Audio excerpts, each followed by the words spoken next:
passed through good 9 months of the year 2018. Ẹ̀yin lẹ ti mú wa la oṣù mẹ́sàn-án ọ̀tọ̀ọ̀tọ̀ já nínú ọdún tá a wà yìí. In your love, in your compassion, Nínú ìfẹ́, nínú àánú yín. and in your wonderful mercy, Nínú ìfẹ́ ìyanu yín. we adore, bless, and give you all the glory. Àbùkún orúkọ yín, gbogbo èèyàn àti ọlá fún orúkọ yín. It isn't by might nor by power, Ṣe nípa ipá àbí nípa agbára. only your grace, your superabundant grace, Oore ọ̀fẹ́ yín tó ga jù. particularly keeping us in faith, Pàápàá pé ẹ pa wá mọ́ nínú ìgbàgbọ́. keeping us to still stand in your presence without going to a strange land. Tí ẹ pé ẹ sì dì wá mú ẹ jẹ́ ká lọ sí ilẹ̀ àjòjì. Because all the enemy plans day by day is that we should forsake the Lord and go to a strange land and serve idols. Ètè ọ̀tá ni pé kó mú ọkàn wa ṣáko ká lè lọ sí ilẹ̀ àjòjì. He wanted us to be confused, Ó fẹ́ da ojú wa rú. and that's why it's confusing the nation. Òun ló ṣe ń da ojú orílẹ̀-èdè gbogbo rú. But we bless you that we are not confused. Ṣùgbọ́n a dúpẹ́ lọ́wọ́ yín pé ojú wa Our ò mind dàrú. is fixed Sí ọkàn wa ojú wa on lè you bẹ̀rẹ̀ sí ìwọ and you Ọlọ́run alone. àti sí ìwọ Ọlọ́run nìkan. We bless you and we adore you. Àbùkún orúkọ yín, a gbé orúkọ yín ga. Father, accept our thanks in Jesus. Orúkọ Jésù. We go into your word this morning. À ń lọ sínú ọ̀rọ̀ yín láàárọ̀ As for our promise, gẹ́gẹ́ bí ìlérí. minister to us. Bá wa sọ̀rọ̀. Minister to us. Sọ̀rọ̀. Reveal yourself to us. Ìgbà yín hàn wá. Lift up our body. Bá wa gbé ẹrù wa. Give us joy. Ayọ̀ We are kọ̀ọ̀kan wá. talking of heavenly joy. À ń bẹ̀bẹ̀ fún ayọ̀ tọ̀run. Fill our hearts with heavenly joy. Wá pẹ̀lú ayọ̀ ọ̀run lórúkọ Jésù. Let's go home rejoicing in your presence. Ilé wa ní yíyọ̀ níwájú yín. Establish us. Múlẹ̀. Establish us. Wà múlẹ̀. Strengthen us. Wà lókun. You alone will take the glory. Yóò gba gbogbo ògo. In Jesus' name we pray. Ní orúkọ Jésù ní àgbàdúrà. Let's be seated. Ẹ jẹ́ ká jókòó. God is not giving up on you. Ọlọ́run kò ṣíwọ́ iṣẹ́ lórí ayé rẹ. I repeat, God is not giving up on you. He will not lead you to be ruined. Bí Ọlọ́run ò ṣíwọ́ iṣẹ́ àbí Ọlọ́run ò sinmi lórí ayé rẹ kò ní fi ọ sílẹ̀ fún ìparun. Kò fi ọ́ lẹ̀ o. Ọlọ́run ò fi ọ sílẹ̀. Kò yọwọ́ lọ́rọ̀ rẹ o. It's not leaving you alone. Kí n kúkú sọ́gbọ́n òṣèlú oníjẹ́jọ. Ọ̀rọ̀ rẹ ò fún bàbá yìí o. God is not tired of your situation. We'll be looking at Hosea chapter 11, Ìwé Òsíà orí kọkànlá. verse 8. Before we read, we'll be reading both in Yoruba and the New Living Translation, and possibly the Message. Ẹ̀yà Bíbélì tí wọ́n fẹ́ kàn ti kà á náà sọ fún wa ni. I started by saying point number 1 last week. Kókó àkọ́kọ́ la wò lọ́sẹ̀ tó kọjá. Because God is not giving up on you, Torí pé Ọlọ́run ò sinmi lórí ọ̀rọ̀ and He will rẹ. never allow you to be ruined. Tí ò sì ní gbà ọ́ láàyè láti parun. He's calling you Ó ń pè ọ́. and drawing you with the cord of love. Ó sì ń fà ọ́ pẹ̀lú okùn ìfẹ́. Particularly, I emphasize the fact that He will lift the yoke on your neck. Pé yóò gbé àjàgà kúrò lọ́rùn rẹ. Shout hallelujah. Ẹ kí a To save my time, Láti let ní me àkókò quickly go to my text. For my text, I will move to my point this morning. láti ibi kíkà wa ni màá ti máa lọ síbi tá a ní gan láàárọ̀ yìí. Hosea chapter 11. Ìwé Òsíà orí ìkọkànlá. Verse 8, Yoruba and New Living Translation. You read all together. Let me hear. Èmi ò hàn ṣe jọ̀wọ́ rẹ lọ́wọ́, Éfrémù. Lẹ́ẹ̀kan sí ni ò tí ì gbọ́. Òyìnbó ò sọ̀rọ̀ ohun. Òyìnbó ò sọ̀rọ̀ ohun. Èmi ò hàn ṣe jọ̀wọ́ rẹ lọ́wọ́, Éfrémù. Oh, how can I give up? How is the question? How I, God, can I give up on you? Israel. Èmi ò hàn ṣe gbà ọ́ sílẹ̀, Ísírẹ́lì. Mi ò lè kọ́ ọ lẹ̀ o. I will never. Can I let you go? I can't allow you to go. to be continue like this. Mi ò ní jẹ́ kó máa tẹ̀síwájú bí eléyìí. Your life cannot be continue like this. Ayé rẹ̀ ò gbọ́dọ̀ máa I tẹ̀síwájú cannot bí be eléyìí. watching you like this. Mi ò lè To be ruined. eléyìí. How can I leave you like this? How can I leave you Èyí like fi ọ this? sílẹ̀ bẹ́ẹ̀. It's a question you have to think about. Can God leave you like this? Ìbéèrè tó yẹ ká ronú sí ni ṣé And I Ọlọ́run á fi wá sílẹ̀ started, bẹ́ẹ̀. mo mọ̀ ọ́n kì yóò fi mí sílẹ̀. Jẹ́ kí n gbọ́. Mo mọ̀ kò ní wọ́n mí nira. Ìgbà tó bá dàbí wípé agbára mi kò tó Jésù yóò dìde ìrànwọ́ sí mi. One more time. Mo mọ̀ kò ní kọ̀ mí sílẹ̀. Rárá. Mo mọ̀ kò ní wọ́n mí nira.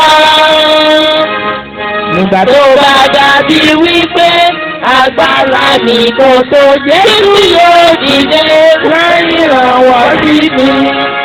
Let me hear it. How can I leave you like this? How can I give up on you? I can't do that. Mi I ò lè can't. sinmi lórí ọ̀rọ̀ yẹn, mi ò lè fi ọ́ Èmi ò àti ṣe ọ́. Yes. Èmi ò àti ṣe ṣe ọ́ bíi Adma. How can I destroy you like Adman? Adma is a city that has been destroyed, a nation that has been tí a ti destroyed, parun ni. a set of people that have been ruined. Àwọn ìlú kan tí a ti parun. God, how can I leave you to be ruined like that? Báwo lèmi Ọlọ́run á ṣe wá fi ọ sílẹ̀ láti parun bí àwọn. You are reading the Bible.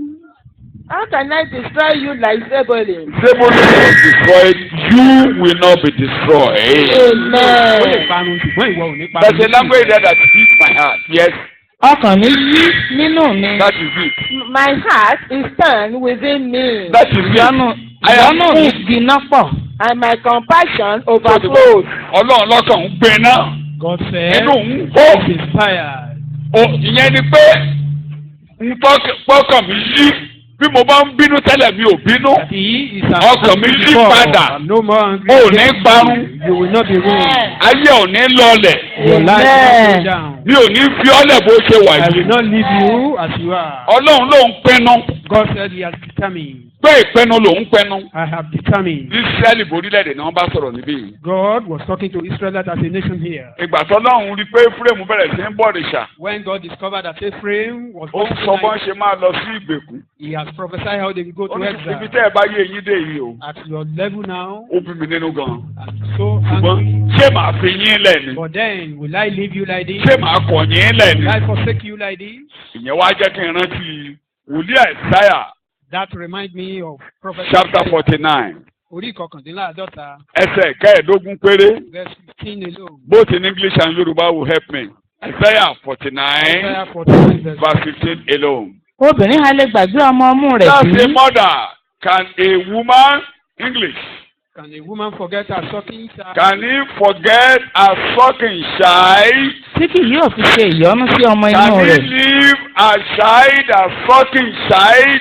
You can talk of a child that is grown up that knows what to do. But a child that is still sucking breast. Ọmọ tó sì mọ Can a woman forget that sucking child tí ò yá rẹ̀ and lè not gbé show rẹ̀ compassion? kó má ṣàánú fún un? Lóòótọ́ wọ́n lè gbàgbé, They sometimes do that, I know that. ṣùgbọ́n èmi kì yóò gbàgbé rẹ̀. Torí ìgbà mi ọmọ á máa ké, ìyá ẹ̀ á ní At times, Gbé the ike child ìrúbọ will be ọmọ. weeping, and the woman will say, "You will not die of abẹ́ ẹ̀ sọ bẹ́ẹ̀. Or don't you say that at times? Torí ojú ti dá. Because you are so wide or somehow. Àdè mọ̀ pé ẹkún ọmọ yẹn ní negative effect ọmọ bá ń ké And torí the kò lè sọ. Tí ẹ̀ bá ti dá lóhùn. The child has a negative Ẹ ń effect. kọ ní ìgbóná ara. You are You are training them. you are changing ó máa alára gbígbóná ló máa jẹ́ tó bá dàgbà. He will Ara rẹ̀ á be kàn. aggressive while grown up. Ó increase adrenaline yẹn. Ó increase yẹn. So òun kọ bó ṣe máa gbóná. You are training him to be aggressive. Bó ṣe máa jẹ́ ọ̀dájú ọmọ. How will be? Tọ́mọ bá ti ń ké tó ń jùlẹ̀ ní gbogbo ìgbà tó bá ti mọ lára. Take care of the À child. ń mọ lára pé bí ilé ayé ṣe rí nìyẹn. Then it will be. So a máa it will kanra be mọ́ everybody habitual ẹ jẹ́ ká mú yẹn character tì. that it should be aggressive. So ẹ̀yin ìyá ọmọ ẹ má fi ọmọ tó bá ń ké ṣeré o. You parents don't play with your child. Ó ní wọ́n máa ń gbàgbé kékeré ọmọ kó máa ké kú. Bó o ké nínú ẹ̀jẹ̀ àní gbé ọ. If you, some people will say if you don't cry in the blood, we won't carry you. Ṣé ló ké bó o ké gan-an àní kò ké. Even if you Máa don't ké. cry, you'll be forced to do Láti it. ráyè tiẹ̀ ó lè pa mí. You can't kill me. Ó lẹ́yìn ẹ̀yin ènìyàn ẹ̀yin Said, ìkà we human ẹ̀yin beings, èèyàn búburú ló ń wicked ṣe people, yẹn. evil people, ó lóun can do ọlọ́run ò that. lè fi ọ́ lẹ̀. But that God, He mo mọ̀ God pé òun will not sunkún leave you. lọ́wọ́. I know you mo are mọ̀ weak. pé òun ké I know lọ́wọ́. you are crying. mo mọ̀ pé òun ní wàhálà I know you lọ́wọ́. have challenges. mo ṣe lè fi ọ́ lẹ̀. How will I forsake mo ṣe lè you? kọ́ ọ́ lẹ̀ bó ṣe How wà will I ní. leave you alone? mo ṣe lè yọ̀ǹda ẹ pé kó o parun. How will I leave you ṣé màá jẹ́ kí to ìyà ruin? tó ń jẹ́ òkú jẹ ọ́ pa ni. How will I allow you ó ní mo suffering ti in pinnu pé vain? ìyà yóò ní pa ọ́. I've determined that you will not die mo of ti this pinnu pé suffering. ayé ẹ̀ ò ní wó bó ṣe wà ní. Determined you will not be ruined. mo ti pinnu pé ohun tó ń ṣe ọ́ ìkọ́ ló máa rẹ́yìn I've rẹ̀. determined that what you are passing through today will Olùtúmọ̀ not pé be your inú mi hand. yí. It means Mo yí ọkàn I've padà. turned my Mo yí heart. ọkàn padà. Change my heart. Mo yí ọkàn padà. Mo Change máa my kó ọ yọ. heart. I will save you. Díjú ẹ̀ ní ìṣẹ́jú kan. Close your eyes in a minute. Wọ́n ló sọ bẹ́ẹ̀ bàbá. You said it, O God. O ìṣèkà.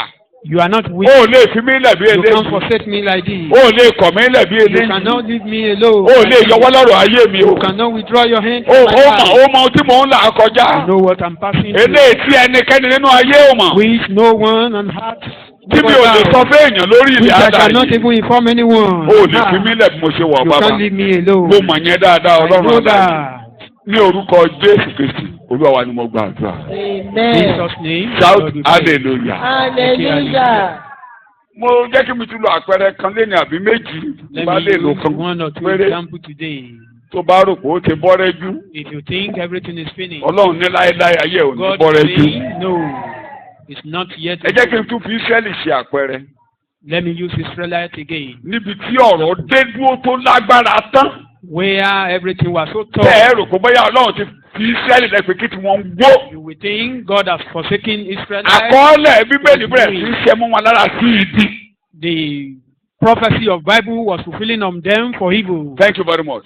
Torí Mósè ti sọ pé Moses once said, wọ́n á máa pa ọmọ ara wọn jẹ. they will be slaughtering their own children. Wọ́n á máa fọmọ síbẹ̀ jẹ. They will be cooking their own Nígbà tí children. bíbá máa bá wọn. When evil will eventually come Tó upon bá them. lọ kọ́ di tí ó mú ìwọ àbẹ́mi ò ráyè ká láàárọ̀ The yìí. book of Deuteronomy is there. Torí mo fẹ́ sùn lélẹ́ ọ lórí ni. Because I want to bless you. Ètò Ọlọ́run yóò ṣe mọ́ ọ The lára. plan of God is fulfilled on you. Nínú èkejì àwọn ọba, In 2 Kings orí ìkẹfà, chapter 6, ẹ̀ka 26, verse 26. ẹ jẹ́ ká ka díẹ̀. Just Àwọn to ní ká read gbogbo ẹ̀ that- tán mo kẹ́fẹ́ rí ibi tí ayé wọn wó dé. to see the extent of their ruin. Tọ́lọ́run dẹ̀ wá sọ pé And God said, mi ò lè fi ọ́ lẹ̀ bó ṣe wà I yìí. will not leave you alone. Mi ò as ní you gbàgbé are. rẹ bó I ṣe will wà never yìí. forget you. Èkejì àwọn ọba, 2 Kings orí ìkẹfà, chapter 6, verse 26. Ó sì ṣe tí ọba Ísírẹ́lì ń kọjá lórí odi. The king of Israel was passing. You are reading. Bó ti ń gbé Obìnrin kan sọ fún tọ̀ wá wípé, Yes. The Gbà woman mí. cried out to him, gbà mí olúwa mi ọba. saying, help me, my lord, O king. Òun sì wí pé And he said, bí olúwa kò bá gbà ọ́, if the Lord does not help you, níbo lèmi ó gbé ti gbà ọ́? where can I find help for you? Ó jọ dúró. Àwọn owó mi lójú. Look up here. Ọba gan ní wàhálà tiẹ̀. Even the king was passing through his own problem. Ẹni or tó ń challenge. lọ sábà. The person you want to Ó go ní and ìṣòro meet, tiẹ̀. he has his own problem. Kí ni mo wí? Oníkálukú ló ní challenge tó ń gbé káàkiri. Everyone has his own challenging. Mo ń gbọ́ ẹ̀kọ́ lánàá ní ìpàdé àwọn ọ̀dọ́. I was listening Oníwàásù kan sọ fún ọ pé ó sermon lóun lọ wàásù yesterday níbì in kan. youth meeting. Ó lẹ́ni tó jókòó lórí àga. The preacher was Ó ló saying he dúró fine. was Ó ló preaching dúró somewhere that someone that was gẹ́gẹ́gẹ́gẹ́gẹ́gẹ́. sitting was sitting Olúwa sọ fún un pé kó wò ó quietly ṣe kúrò and yòó. meekly. Pé wọ́n ti jí ẹsẹ̀ ń bóun ṣe wà yìí o. And Ó ní he ṣe said, kò tọ́. as you see me sitting Ó lóun tó down, bẹ́ẹ̀ nìkan sọ̀rọ̀ pé my leg have been ó ló dẹ̀ amputated. dúró tó neat tó dúró regérégé. Ó sọ Sitting pé down, ó kàn ń wò mí ní omi orí náà rí ọ bó ṣe wà yìí omi Another òdòdó o. person was saying, Ó as lójú you are àmì only lè fi looking dẹ́ at me, làkàlẹ̀. I'm blind. I can't see you. Kò sẹ́ni tó kàn tí ò ní ìṣòro tiẹ̀. That is, everyone is facing his own challenge. Ó ti mi sunkún lọ. Kábíyèsí gbà mí The o. woman was weeping. Wanted to go and meet the king. Àwẹ̀ kọ́lọ̀ bá ti gbà ọ́ mẹ́yọ̀ If gbélé gbà God will not ọ́. deliver you, how will I do? Tẹ̀rí ẹ̀ bá. Bow down. Jésù ìwọ ló tó mi gbà. Jesus, you can deliver Ìwọ me. nìkan ló tó mi gbà. You are the only one who can save me. Ìwọ nìkan ló tó mi You gbà. are the only one who can deliver me. Ìwọ nìkan ló lè yanjú ọ̀rọ̀ mi. Only you can settle my case. Ní orúkọ Jésù Olúwa wa ni mo gba àdúrà. In Jesus' name, our Lord, we pray. Wò mí lójú dáadáa o.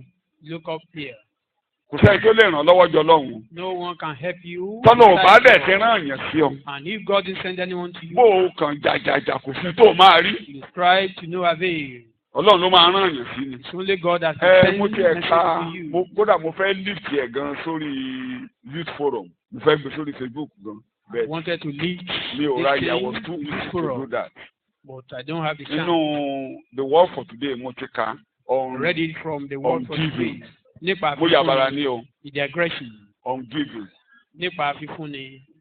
Luke chapter 6 ló lò 38. The person Ẹ fi fúnni, chapter a 6. fi fún yín. Ló wá bẹ̀rẹ̀ sí í ṣàlàyé ẹ̀ pé tẹ́ ẹ jẹ́ kó mọ́ yín lára That make it, let it be habitual. máa fún yàn. Give people.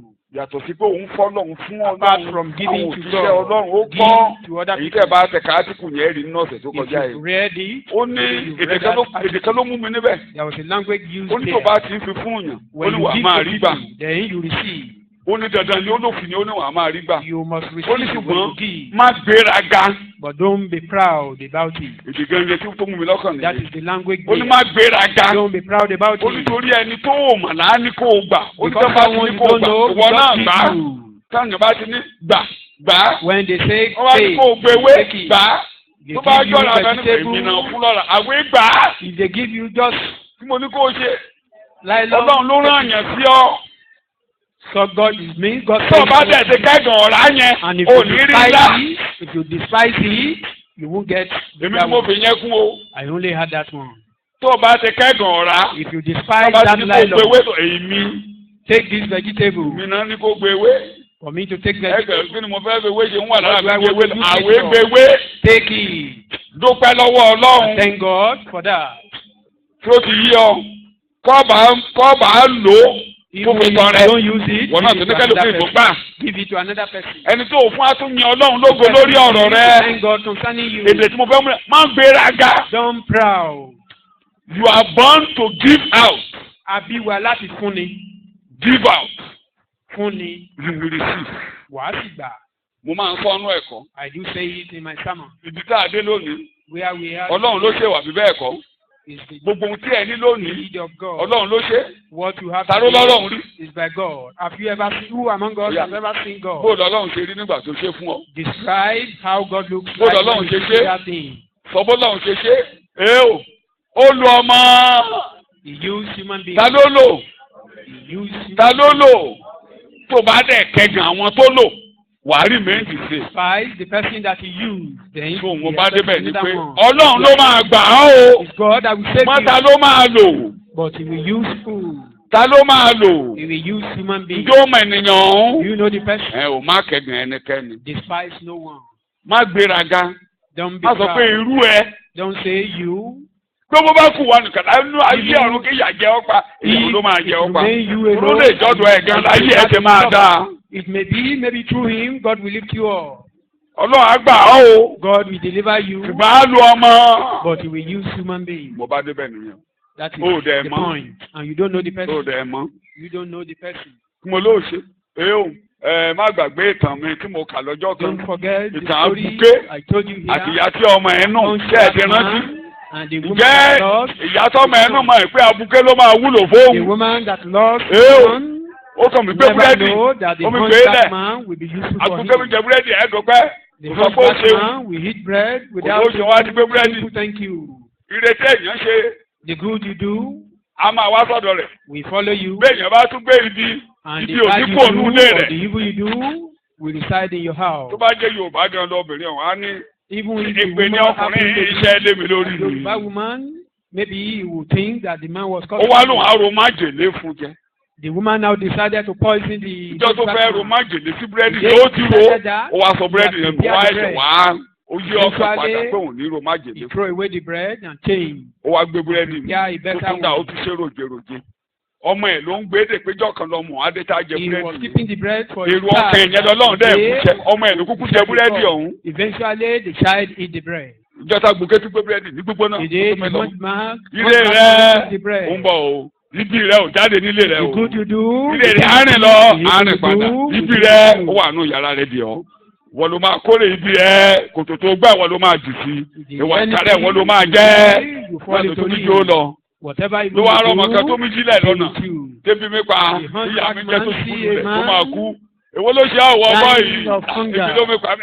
Búrẹ́dì wà mí. And he said, I'm feeling hungry. There is bread here. He gave Lọ́dún mi the bá bread di to ẹ̀ lọ him. àgùnkè ni ló mi And jẹ́ the man went away. Ọmọ jẹ búrẹ́dì ó gba okun. Eventually, the boy ate Ọmọ wa the mọ̀ bread náà lé. and was strong. Ọmọ wa délé ìyá ẹ̀ rí mọ́. And the boy came home. Kí ló ṣe ọ́ tó rí And the jàlẹ̀jàlẹ̀ woman bí ilé? saw Ó máa máa him. dúpẹ́ lọ́wọ́ Ọlọ́run. And the Ọlọ́run ló woman gbà was mí. about to complain. And the boy Ọpẹ́lọpẹ́ said, àbúké kan ló gbé búrẹ́dì "Thank fún mi orí rẹ̀ nù bá gún sí. Ayé If wò. not for the hunchback man that gave me the bread, I would have died." Ìyẹn ẹ̀ ló dẹ̀ ṣe búrẹ́dì. Not knowing So the bread was nǹkan tó ní prepared by kéèyàn another. gbà ta ló ṣe fún ara rẹ̀. What you give Mo ní someone, ta ló you ṣe are fún doing it for ara. yourself. So ìrírí ẹ̀yìn àárín lọ báyìí. That good thing, Àwọn àárín bá mi lé. we go roundabout and Tó bá ti ní return to you. kẹ́nìkan gbà. Mo gbéraga pé o ṣe Don't be fún o. proud that you Bó do bá it dúpẹ́ for tí o anyone. dúpẹ́ forget. Maybe thank you or not. Tó o ṣe Forget fún about yẹn ń it. padà bọ̀ wá bá ọ nílé. That good thing you've done for him or Níbo ló ń her ṣe? is coming back to meet you. Bó o ṣe pèlè èèyàn lórí. For someone, Èpè yẹn á rìn lọ. That God Èpè yẹn ò tẹ̀ kúrò ní ẹni why? tiẹ̀. Èpè ò tẹ̀ jáde the sí people yàrá. remaining with you in your house. Èpè yẹn ò tẹ̀ rìnrìn àjò. That cause you never go. Orí ilẹ̀ ilé lójókòó sí. It remain in your house. Ìjọ kan ló máa wù jáde. A day is coming that will Bẹ́ẹ̀ just dáadáa go òbúra lé ọ lára. and it will cover you, it become your Bẹ́ẹ̀ garment. tó bá ti súre fún yàn. But when you bless someone, Ìbùkún yẹn á lọ the bẹ́ẹ̀. blessing will go A tó padà wá. and return back to you. Àbóògùn Abraham ni. Don't you hear Anybody me? who bless you will be blessed. Tí ẹnikẹ́ni tó bá ti bùkún Àbí yá bẹ́ẹ̀ di ẹni kọ́? ìbùkún. Anybody who curse you will be what? Ẹnikẹ́ni tó bá sì fìyìnrere yóò di ìfìrè. Ìgbà tí Jésù máa gbé kalẹ̀. When Jesus Bless. pronounced it, he So said, curse. ẹ máa bùkún ni ẹ má ṣe gẹ́gùn. Bless. Ẹ súre fún ni Don't curse. ẹ má ṣe gẹ́gùn fẹ́nikẹ́ni. On no condition should you curse. Bless. Má ṣe gẹ́gùn fẹ́nikẹ́ni ohunkóhun yòówù kó ṣẹlẹ̀. Those who hate you, bless them. Àwọn tó tiẹ̀ kórìíra rẹ máa súre fún wọn. Àwọn tó ń fi àrán kan bá yín lò. Those who are dealing Gbàdúrà with kó you, dáa fún wọn. just pray for them. Àwọn àdúrà bí èpè orí òkè. Orí ara ẹ ló mí jẹ́pẹ̀ lé o. Prayer like us. You are Ọlọ́run touching pa. yourself. Ọlọ́run wó Kill mọ́lẹ̀. him, destroy him. Ìwọ ló máa wó o. You will eventually be ruined. Mo yàdé bẹ́ẹ̀ ni o.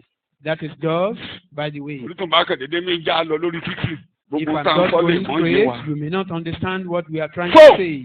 Tí Olúwa ò bá gbà If ọ́. God didn't deliver you, Ẹ́ẹ̀. Èmi ò ń sì wí pé bí Olúwa kò bá gbà ọ́, níbo ni èmi ò gbé ti gbà ọ́? And you say, if the Lord doesn't help you, what can I do? Má sá kiri látàárọ̀ yìí mọ́. stop running helter-skelter. Ọlọ́run ló máa dá sọ̀rọ̀ rẹ̀. God Amen. will Wo open your case. ẹ̀wọ́ tó o bá yọnu Ọlọ́run ní ràn ọ́ lọ́wọ́. If you are not appeased, Ṣé ẹ rí God will help you. àwọn Mr.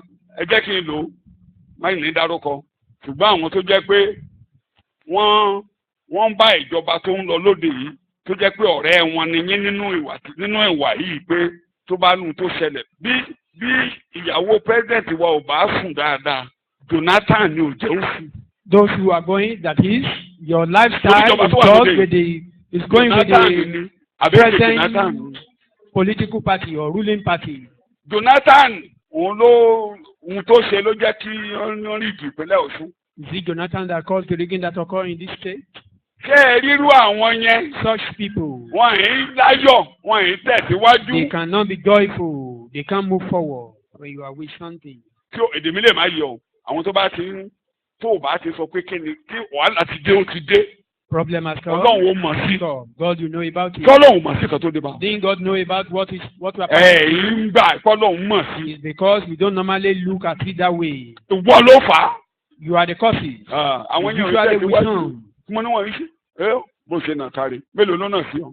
You point a finger Mo ní mélòó ló kọjú sí ọ? forward, the remaining one. Wọ́n ṣe bá ṣe wọ́ ni. If not for Wọ́n you, ni. you are the one behind my Mẹ́rin case. yòókù sọ fún ọ pé ìwọ gan ni bàbá olórí The ẹ̀ṣẹ̀. remaining four is pointing to you that you Ara are rẹ̀ the ti causes. ẹ̀fọ́ kòkòrò tó ń jẹ̀fọ́ bó ló wà. That is, you are the Gómìnà ká causes ìwọ of gan your ni kòkòrò tó problem. mi jẹun. So stop shifting blames.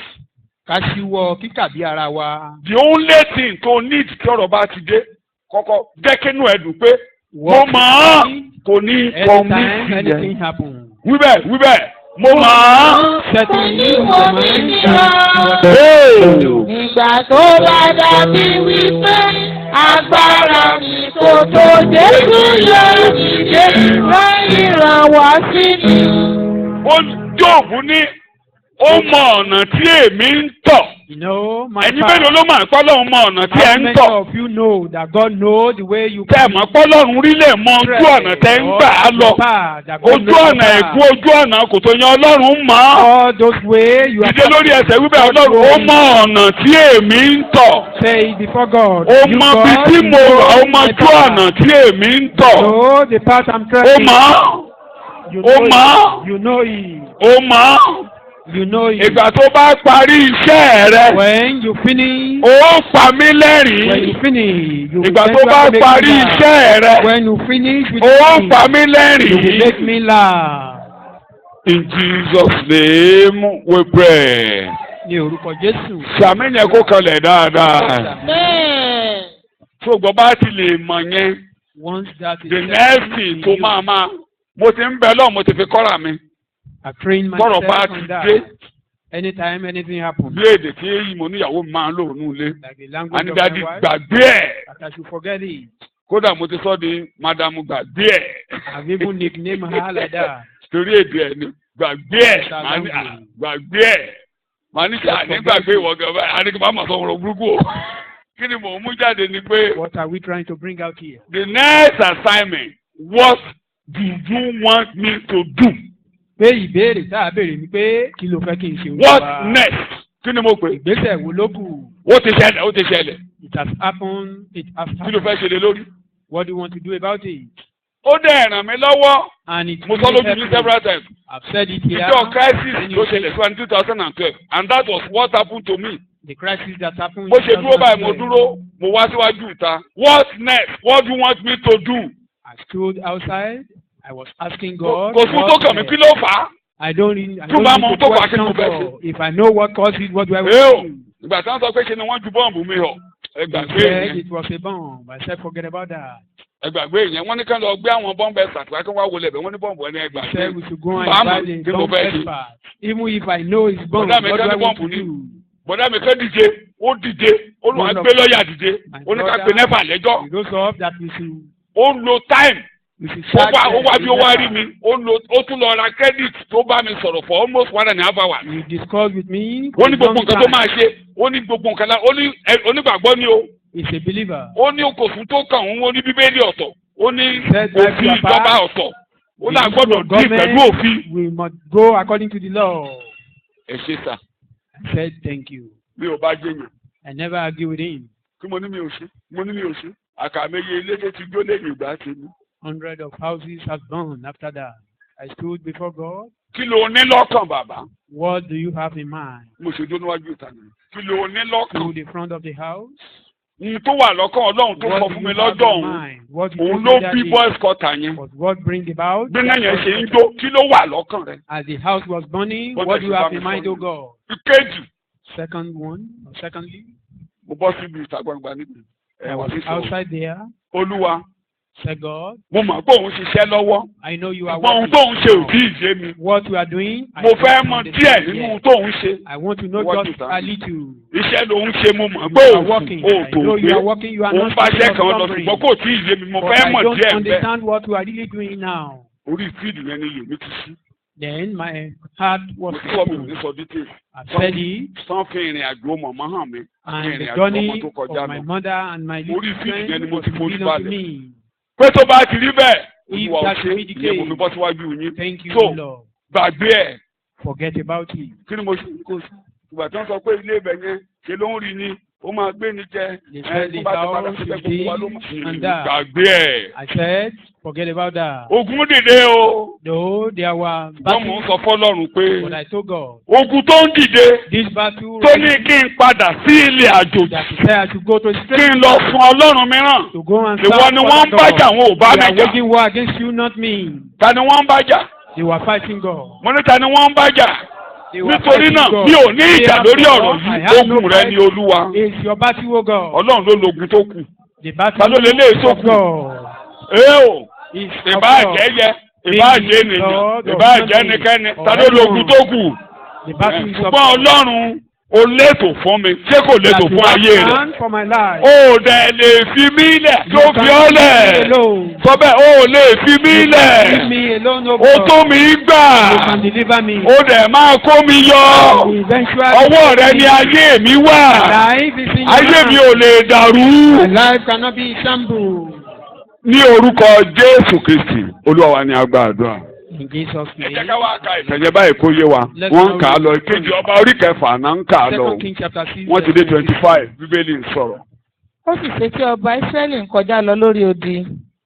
Obìnrin kan sọ fún tọ̀ wá wípé, gbà mí, olúwa mi ọba.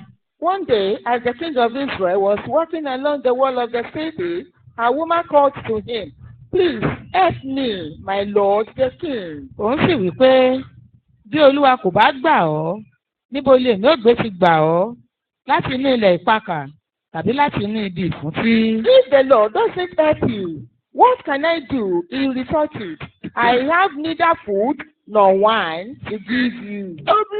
Ọba sì wí fún un pé, èé ṣe ọ́? Òun sì dáhùn wípé. Títẹ̀ ló ń ṣe ọ́ ná, kéde wàhálà ẹ̀ náà, èèyàn wà nílùú kéde wàhálà tiẹ̀. Obìnrin yìí fún mi pé mú ọmọkùnrin rẹ wá kí àwa tí ó lè jẹ́ lónìí àwa ó sì jẹ́ ọmọ sí ìnílé ọ̀la. Then he asked her, "What's the matter?" She answered, "This woman said to me, give up your son so we may eat him today, and tomorrow we'll eat my son." Bẹ́ẹ̀ ni àwa ṣe ọmọ mi, àwa sì jẹ́. So we took my son and ate him. Èyí sì wí fún un ní ijọ́ kejì pé mú ọmọ rẹ wá kí àwa kí ó jẹ.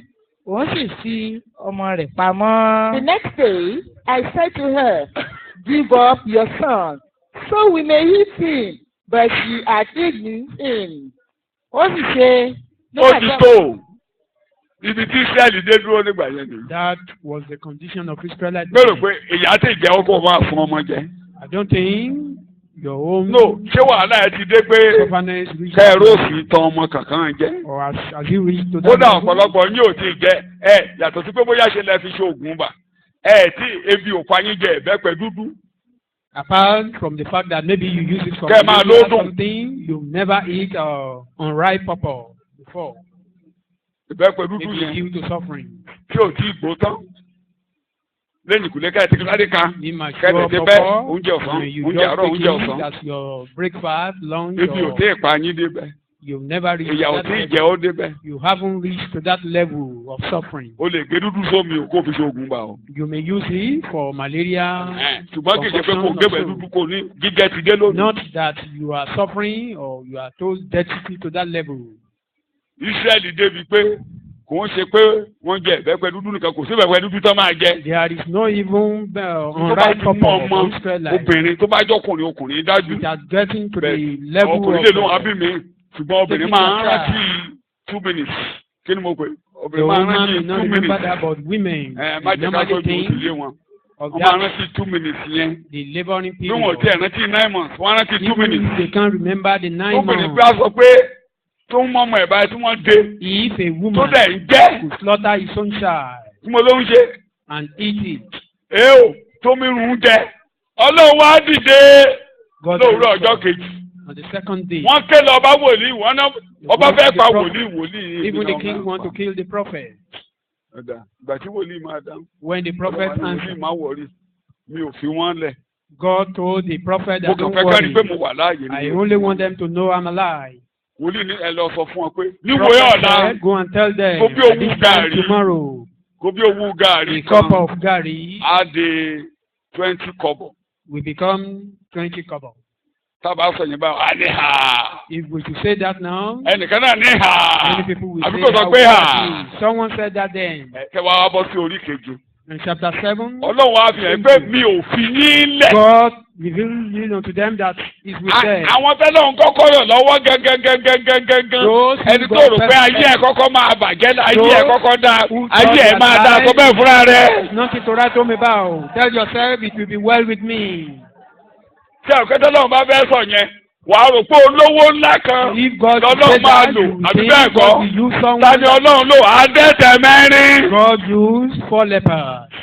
Adẹ́tẹ̀ mẹ́rin ló kọ́kọ́ yó The 4 lepers was first satisfied. àwọn ni ará igbó ẹni tá a ní ìtanu tí ò gbé gbòòrò tó jẹ́ pé inú gbó ni wọ́n gbé àwọn outcast ló kọ́kọ́ jẹ ìrere nìyẹn ọlọ́run fáwọn júù lẹ̀ ó tún àwa ní ìtanu ó tún àwa ní ilẹ̀ ó gbé alágbe kúrò lórí àtàn kó jókòó pẹ̀lú tani. ẹ kẹsẹ̀ ní irú mi ẹ ṣe irú mi wọ́n lóró rẹ̀ pé lọ́dọ̀ ọlọ́run ò ṣe èèyàn lásán mo ló ṣe. Before God, you are not ordinary person. èmi olùkọ́ bẹ́ẹ̀lì mọ̀tàn bó ṣe lọ gbọ́ Bible readers know what happened. adẹ́tẹ̀ ẹ jókòó síbi tí wọ́n wà. They were on the wọn kọ́ lọ́hùn ṣe jà ebi kàn ń pa wọ́n. They don't know that God has already fought for them. ikú ló wà wájú wa. They now debate with themselves. èèyàn wà ní gbòòrò. There is famine. There was ọ̀tá ṣe wà mọ́lé. An enemy. àwọn ọ̀tá tó tó wà mọ́lé wọn ló ń jẹ. This enemy they have food. nítorí fi ń pa wọn nìyẹn wọn yẹn ló ń jẹ. That was where jẹ́ ká tíra ọ̀dọ̀ wọn. They were hungry. bọ́n bá fún wa lóúnjẹ ayọ̀. Let's go to them. If they give us food. bí wọn ò dẹ̀ fún wa wẹ́. Otherwise. ikú náà ní gbogbo ẹ̀. We would die. gbọ́ bó ṣe jókòó bó jẹun kí ló máa kẹ́yìn ọ̀rọ̀ rẹ láyé As you are nìyí. sitting down, if you eat, bó jẹ kí ló máa kẹ́yìn. whether you eat or not. bó bímọ kí ló máa ṣẹlẹ̀ sí ọ tó bá yá. bó bí kí ló máa ṣẹlẹ̀ tó bá yá. What will happen bó eventually? kọ́lé kí ló máa ṣẹlẹ̀ tó bá yá. bó kọ́ kí ló máa ṣẹlẹ̀ tó bá yá. What will eventually happen? bó wọṣọ kí ló máa ṣẹlẹ̀. You put on bó clothes tó wọṣọ kí ló máa ṣẹlẹ̀. or not? àwọn aráṣọ fún ọ nígbà bá kù. They will even kódà aṣọ tó dáa for you. aṣọ tó dáa lẹ́nu ibi tí wọ́n ti máa mú òmọ́ wọ́n á rọ aláṣọ tó fáìn. You will not know. They will give you. They will fit you. ó ráwọn ọmọ lẹ́yìn nígbà tí Jésù kú ni. Did you see any disciple when Jesus died? wọ́n kí sí òrò lórí di àgbélébùú ni. He was rendered naked. ẹ̀yin fọ́tò tẹ̀ ń yà ni wọ́n ń daṣọ bò kò sẹ́ni tó daṣọ bò Jésù. No one covered wọ́n kí sí òrò wọ́n dé ládé He ẹ̀. was rendered naked.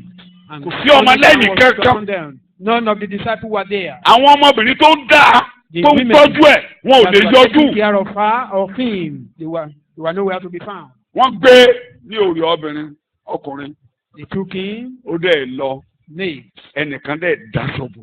And someone took him, wọ́n ro láṣọ. cover him wọ́n with gbé ní scarf wọ́n clothes. tọ́jú ẹ̀ dáadáa ó gbé lọ ibojì tó took dáa jù láyé care of him, the best of all grace. ni wọ́n gbé sí. ìgbà yẹn làwọn màdámù yẹn ṣe jí wá lọ́jọ́ It kẹta was pé then ẹ jẹ́ ká the lọ da women òróró lé ní came orí. that they want ìgbà to tán máa débẹ̀ láàárọ̀ ọjọ́ kẹta aṣọ tí wọ́n fi yí yẹn tó fáìn yẹn the garment they ó bọ̀ ọ́ lẹ̀ used to robe ilé him, ìtàn fi gbé orí ẹ̀ ó ká even the headgear, ó ká neatly bí ẹni pé wọ́n lọ á yọ ọ̀ràn ẹ̀ as wọ́n ká lọ kábẹ́lì ẹ̀ ó ká it was wà iron. kó sọ̀nà kan They ó put pa it èdè ó there ká in the dáadáa ó kó grave. sọ̀nà. so Jésù farabalẹ̀ jíǹde ní ilé ìṣe kó kánjú sálọ. Jesus resurrected Kí mo ló gently, not that he is in a hurry. èèó He's not in a hurry. àwọn ọ̀run létò wọ́n létò The ètò heavens wà tọ́bẹ̀ have ètò planned. wà fún ayé mi. Tell yourself, God has Hey! a plan for my life. èèó There is a plan Ọlọ́run for my elétò ó life. létò fáyé mi. God has a plan for my nínú life. wàhálà mo wà yóò létò fáyé mi. In this challenge, àwọn God ọ̀run has ṣètò a yẹn ó plan. pé. The heavens have they've perfected that plan. Amen. Amen. Amen. Amen. Amen. Amen. Amen. Amen. àwọn adẹ́tẹ̀ máa kiri bọ gbó o. The lepers Bí wọ́n went fẹ́ to lọ the kú. woods as if they want to go and die. àṣẹ ìyìnlẹ̀ ló wà Not níwájú o. knowing there are ghouls ahead of them. gbàmọ́ mi lọ ilé àdúrà ojú mi rò ni o.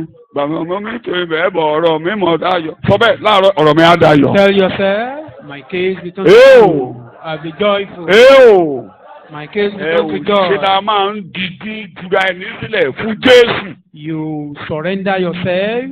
ẹni bá ti gba Jésù nínú Bíbélì ó ti gbé pósí ẹ̀ dání ó fẹ́ lọ kú. Anyone that tested Christ, bí àwọn adẹ́tẹ̀ doing yẹn that even with ó your fẹ́ lọ kú. you Bàbá mo fi ẹ̀mí mi lé ọ ní. like those lepers, they want to go and die. Tó jẹ́ kó Lord, olùgbàlà ni. I surrender my life unto you. Ọlọ́run àwa gba ẹ̀mí ẹ̀yìn á gbé lọ́wọ́. Then Jesus Àwa gbé take ẹ̀mí that yẹn to heart. àwa lọ gbé pamọ́ sórí ìtẹ́ We lókè. take it to the díẹ̀ throne tí above. àjẹ́ òfin lè pa ọ́ nìyẹn. That is why you cannot be consumed. ọwọ́ ọ̀tá ni ẹ̀mí rẹ wà dáhùn náà. In whose is your wọ́n ti wà life? lọ́wọ́ rẹ o. In whose hand torí is omi your gbèjà life? ara rẹ dáadáa báyìí. You will be ọwọ́ ọ̀tá fighting ni for ẹ̀mí yourself. rẹ wà. In whose hand is your life? wà á tàdúrà yẹn gbà láàárọ̀ yìí. You will pray again. torí mo ti ń gbìyànjú àti gbára mi I've been tẹ́lẹ̀ trying orí to ẹsẹ̀ fight ló for lè ti máa gbà. myself. mo ti sọ lẹ́ẹ̀kan pé lọ́wọ́ rẹ ni mo fi kí ni lé dìde lórí ẹsẹ̀ rẹ ní ìṣẹ́jú méjì mo tún sọ láàárọ̀ yìí ẹ̀mí mi ò sí lọ́wọ́ mi mo fi ẹ̀mí mi lé ọ lọ́wọ́ mi ò lè gba ara mi mo fi ẹ̀mí mi lé ọ lọ́wọ́ ẹ̀mí mi ń bẹ ní ọwọ́ rẹ ẹ̀mí mi ò sí lọ́wọ́ mi kò sí lọ́wọ́ anybody ju ọwọ́ wọ Ọlọ́run ẹlẹ́dàá o tó mi gbà mo ṣe ní kó o gbà. Ní orúkọ Jésù Kristi Olúwa wa ni a gba àdúrà. Jókòó. Ṣé wàá mọ̀ díẹ̀ èdè kẹta máa ń lò dáadáa? A common language. Fílípì ló sọ bẹ́ẹ̀ o. According to Philippians. Ní orí kìíní ẹsẹ̀ kẹfà.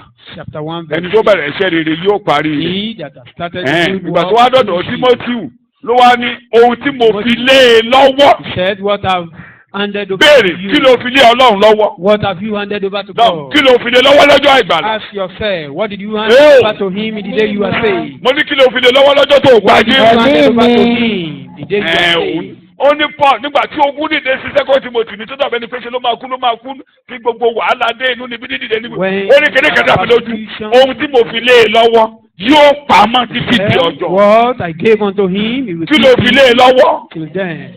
ṣé ó máa pamọ́. Will God keep fún bí ẹlẹ́ẹ̀kẹ́ tí lórúkọ Jésù ní ọwọ́ rẹ ni ẹ̀mí mi wà. I hand over my life unto ní ọwọ́ rẹ ni ẹ̀mí mi wà. My life is in thy hand. mo ti fi lé ọ lọ́wọ́. It's in your hand. ó dẹ̀ máa pamọ́ títí di ọjọ́ ni.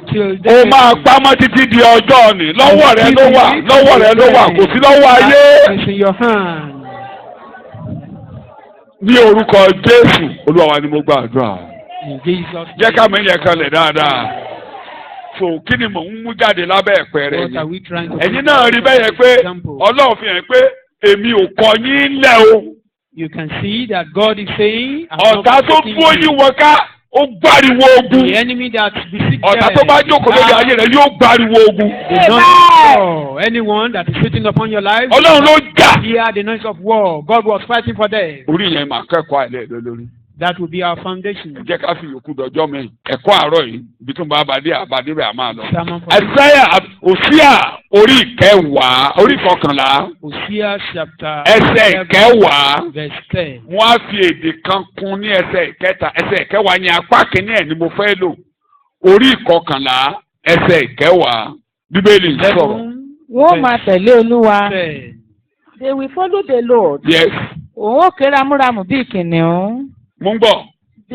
Nígbà tí òun ó ké. ó sọ òyìnbó ẹ o. They will follow the Lord. Yes. He will roar like a lion. God will roar like a lion. Ọlọ́run á ké bí kìnìún. You are reading. Nígbà tí òun ó ké. Yes. Nígbà náà ni àwọn ọmọ yóò wárìrì láti ìwọ̀ oòrùn ò yẹ kọ́ When ni. he roars, his children will come ṣé ìgbàlá from the ṣẹlẹ̀ west. mo bá ti kébé kìnìún. When gbogbo àwọn ọmọ tí a ti lé lọ wá gbọ́ mi wá máa bọ̀ nílé. You have been cast away. ẹsẹ̀ ìkẹta Return home. ẹsẹ̀ ìkẹta ìwé Òsíà orí ìkọkànlá. The same Mo chapter. kọ́ Éfrémù Yes. pẹ̀lú láti rìn. Eo. Mo kọ́ Éfrémù pẹ̀lú láti rìn. It was I who taught Ephraim to walk, Mo dì wọ́n mú lé apá. Olúwa yóò di taking ọwọ́ rẹ them mú. by the hand. èdè tí mo fẹ́ lò mo yá èdè méjì papọ̀. Olúwa yóò kébé kìnìún. God will roar like lion. Gbogbo ibi tí àwọn ọmọ Ọlọ́run bá wà tí aláwọn tí a jókòó lérí ayé wọn tí ọ̀tá sémọ́lé wọ́n á jáde wá. Olúwa yóò di ọwọ́ ọ̀tún rẹ mú. Yóò di ọwọ́ ọ̀tún rẹ mú. Yóò mú ọ làájá. Still true. Igbe méjì ni kìnìún ń ké. Lion. Ó máa ń ké sí ọmọ rẹ̀. It can roar to his. Ó tún máa ń ké láti dẹ́rù ba ọ̀tá. It can roar. Igbe ìṣẹ̀rùbà wọ́n. Igbe fún àwọn ọmọ. Dẹ́rù bá ń bá pa àwọn ọmọ lè nù ó lè ké kó búramúramù ibi táwọn ọmọ ẹ bá wà wọ́n á sá wá. Wọ́n á sá wá. Enemy and his cause will come. Igbe yẹn ni bàbá ké lówùúrọ̀ ọjọ́ àjíǹde. Igbe méjì ló ké lówùúrọ̀ ọjọ́ àjíǹde. Ó kégbe ìṣẹ̀rùbà wọ́n. Ó tún kégbe sí àwọn ọmọ. Ìjọ ti iṣẹ́ ìgbàlá bẹ̀rẹ̀. Ọmọ bá dẹ̀ ti gbọ́. Any child that had tó that bá ti dé ọ̀dọ̀ rẹ̀ and come to him, á di ọwọ́ rẹ̀ mú báyìí. he will hold his right hand. yóò mú ọ làjá. He will lead you through. yóò mú ọ làjá. He will lead you through. ẹ rántí Dáníẹ́lì nígbà tó wà ní òwò You kìnìún. remember Daniel? ìgbé méjì ní kìnìún ké. The lion roared. àwọn ọ̀run The sọ̀kalẹ̀. heaven descended. wọ́n di ọwọ́ ọmọ Dáníẹ́lì mú He báyìí. uphold his hand. kìnìún náà ń kégbe The oúnjẹ. lion was ó running. múramúramù sí ọ̀tá. He was running ṣùgbọ́n towards the àti di enemy. ọwọ́ Dáníẹ́lì mú. But the hand of Daniel has been held by God. kìnìún bẹ̀rẹ̀ sí ń bá a dọ̀rẹ́. Eventually, the lion wọ́n became ní his wọ́n ṣe. friend. Èé They became his friend. èmi ni mo sọ báyìí o mo ti sọ lọ́pọ̀ ọgbà mo tún ti sọ. I've said it bóyá àwọn ẹran kan wà times without Wọ́n number, ẹ̀ṣẹ̀ and pa I'm ní repeating tútù. it. tó máa gbé tẹ̀ fún Dáníẹ́lì kó máa gbé lọ ilé lọ́fíìsì rẹ̀ fún ìyàwó ẹ̀. They will have meat to give to òkúrú rẹ̀ gbà. that maybe he will like it. ìtẹ̀ ìsìrè gbà. ìgàlà gbà. inú wàhálà tó wà yìí. In that your challenge, ire ló máa gbé ló máa bá jáde níbẹ̀. you will eventually come out of it. èmi mo sọ o mo gbà ohun tí mo gbà ni mo sọ yìí o. What I believe, Dáníẹ́lì ò I jáde nínú òwò profess. kìnìún yẹn lófo. Daniel Ó will not come jáde out of pẹ̀lú that èrò. thing with ó jáde pẹ̀lú ìkó. empty handed. He came mo out ló with ṣe ó praise. jáde pẹ̀lú ìkó. He came out with praise. ìyàwó rẹ̀ ààrẹ rẹ̀ jẹ lọ́jọ́ wọn gbẹ́ran relé mo gbà bẹ́ẹ̀ ni àwọn kìnìún yẹn gbà. lájọ mi ṣeré ni They were playing. àjọ mi together. dáwàdà kódà mo tún ní gbàgbọ́ kan pé I even believe nínú òwò kìnìún yẹn pé that then Ọlọ́run ṣe àwọn àkẹ́ṣe ìyanu kan God nínú performed some kéèkì náà máa special sọ̀rọ̀ bí miracles. ènìyàn. It's either the lion speaks like man, ẹ lọ́lọ́run yìí ṣe bẹ́ẹ̀. or don't you think God can do àwọn that? kan lọ́lọ́run yìí ṣe bẹ́ẹ̀. Because some people are saying God can do kẹ́tẹ́kẹ́tẹ́ that. Bálámù ń gọ́. What about the hearts of Balaam? nínú kìnìún yẹn káwọn kìnìún yẹn máa sọ̀rọ̀ bí ènìyàn. Maybe the tọ́jọ́ máa lion wọ́n gbèdì ara wọn lọ́jọ́ yẹn tàbí kí Dáníẹ́lì gbọ́ èdè kìnìún. or Daniel we understand the Are you listening to me? torí wọ́n jọjọ ń dọ̀wẹ́kẹ̀. They were wọ́n jọjọ ń jọ́sìn. together. God Worshiping hallelujah kìnìún náà ń gbà tẹ́wọ̀ amen praise God hallelujah praise God wọ́n jọjọ mi dọ̀wẹ́kẹ̀. They were joking wọ́n jọ mi together. jọ́sìn. They were worshiping together. nítorí náà tó bá jíde lé fúyàwó ẹ o When you get home, give fúyàwó ẹ wàá jáde láìpẹ́ o fúyàwó ẹ o Going out, fúnítà òfurú yìí o fúnítà ìgàlà yìí o Kiss me. fíṣe bẹ̀ jẹ́ o Right. sọ bẹ́ẹ̀ máa jáde láyọ̀. I will come out with joy. tí wọ́n gbàgbé Dáníẹ́lì débẹ̀ àwé. You did forget this, Hey! that lion's den. mo mọ̀ ọ́ kò ní kọ̀ mí sílẹ̀ rárá rárá. tó bá dàbí wípé agbára mi kò tó yóò dìde. Remember, you will get to a point. If you don't get to that point, you can never receive a miracle. Ẹ rántí ẹ̀ẹ́dẹ́ ìkórìtà kan tó jẹ́ pé tá a bá débẹ̀ a lè gba iṣẹ́ ìyanu. If you can still help yourself, no miracle is on the way. Tó bá sì jẹ́ pé ara wa la When ti lé the problem is bigger than you, ṣùgbọ́n nígbà tí wàhálà bá ti wá ga jù wá and lọ. you acknowledge that God, this is more than myself, Tá a sì ti wá rí i pé Olúwa eléyìí ga jù mí I lọ. hand over. Mo dọ̀wọ́ rẹ̀ fún ọ. I can't help myself. Mi ò lè ran ara mi lọ́wọ́. God will rescue you. Ìgbà yẹn ti Ọlọ́run á ti ẹsẹ̀ bọ̀ ọ̀rọ̀ ọ̀hún. God will lay hold on your hand like Ọlọ́run á this. wá di ọwọ́ rẹ mú. Yóò di ọwọ́ rẹ mú. He will hold your hand. Yóò mú ọ làjá. He will lead you Mo ní through. yóò mú ọ làjá. He will lead you Nígbé through. kìnìún kejì. The second roar of lion Nígbé kìnìún ẹ̀yà Júdà. is the roaring of the lion of Nígbé Judah. ìṣẹ̀rùbà wọ́n. The Kí ni mo forúkọ ẹ̀ jẹ́? Éò. The Ìyẹn ló máa lé ọ̀tá terrifying bọ̀. roar that will chase away the Ìyẹn ló enemy máa run ọ̀tá wómúwómú. and ruin enemy totally. So ìgbé méjì ni o. The roar is of futile. Ó ń kégbe kan báyìí láàárọ̀ yìí. It's roaring the Gbogbo ẹ̀yin ọmọ. now, all children, Àwọn tó bá máa jẹ́ tèmi. those that are mine, Tí ọ̀tá há mọ́. that enemy, Tí ìṣòro so mọ́lẹ̀. that problem Tí ẹ̀ mọ bí tí ẹ fẹ́ yà you sí. don't know where. Má gbàgbé o. Don't forget, Mi ò lè fi ọ́ lẹ̀. I can't forsake Ọkàn you. mi ń gbóná. My heart is Pé mo fẹ́ dá sí ọ̀rọ̀ I rẹ. want to step into your Ọkàn mi case. ń gbóná. My heart is Pé mo máa inspired. kó ọ yọ. I will Mo step ń into wá your ẹni case. tó máa na ọwọ́ sí mi. I'm looking for Tí someone that ọkàn will rẹ raise máa up ṣí unto payá me, pé that mi ò lè will dá open, gbé. that Ọwọ́ I- mi ò ká. that I can't Ọwọ́ mi ò handle it alone. I ká. can't handle it.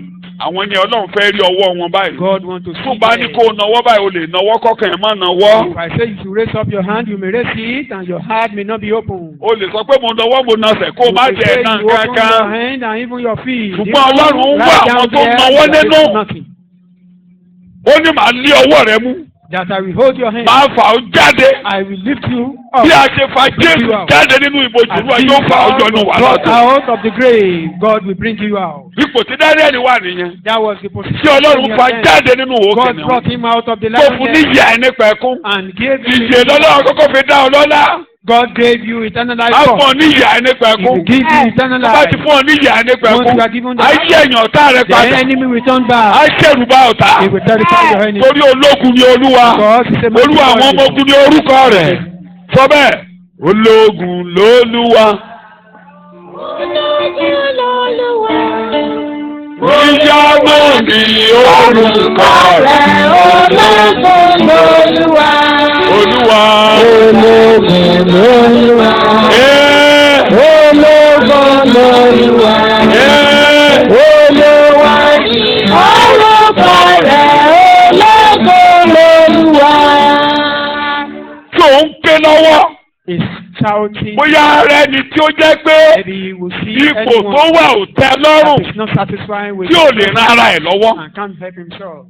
tí ò dẹ́yẹ sí ìyàn mọ́. You are not wish hunting. Tó bá ń dẹ́yẹ sí ìyàn o ò lè nawọ́ You sọ́lọ́run. are still wish hunting. O sì ń wá ẹni tó máa ràn ọ́ lọ́wọ́. You are still looking for helpers. O sì ń wá ẹni tó máa bá ọ gbẹ́rù ayé You are rẹ. looking for someone to Ọlọ́run lift á up máa your wọ̀ ọ́ body. níran ní. God will just be looking at Torí you. o tè lágbára. You are O still powerful. mọ̀wé, You think olówó, you are olẹ́gbọ̀n, knowledgeable, olábúrò, you have brothers, olára alé. you have O ti fẹ́ jà. and family. You want to fight for yourself. Bóyá àwọn èèyàn bíi orin Nílé Adédòkun ṣe wà ń bí. Ọlọ́run ṣẹ̀mí. Maybe we have people Wo o gbọ́dọ̀ ṣàlàyé. God offend them. O gbọ́dọ̀ ṣàlàyé rẹ̀. Kí tó gbọ́n kankan wà á tẹ̀ ṣàlàyé. Before I Tó o sì ṣàyé ń bí eléyìí. you must explain why you do me like this. Wà á pẹ́ lórí ìkúnlẹ̀. You may be tarried there. O fẹ́ rí ìṣẹ́jú àkàn àbí? Wà á pẹ́ létí odò. You want to see the blinking Wà á of pẹ́ the létí odò. O crowd. fẹ́ gbẹ̀san. You Omi bọ́ lọ́run jà. you want to O fẹ́ wádìí ohun gbogbo. fighting God. Yóò. You want to know the Akọrin aludùrù mọ̀ ń gbọ́. secret of Mo all ń gbọ́. things. I am back when the morning comes. When the pain comes, I carry home.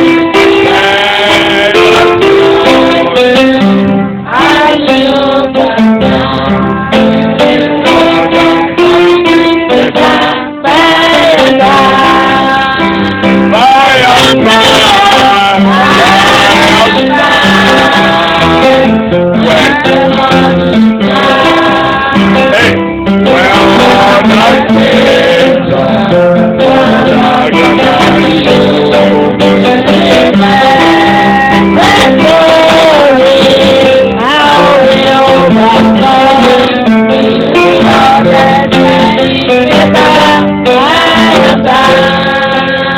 lọ́jọ́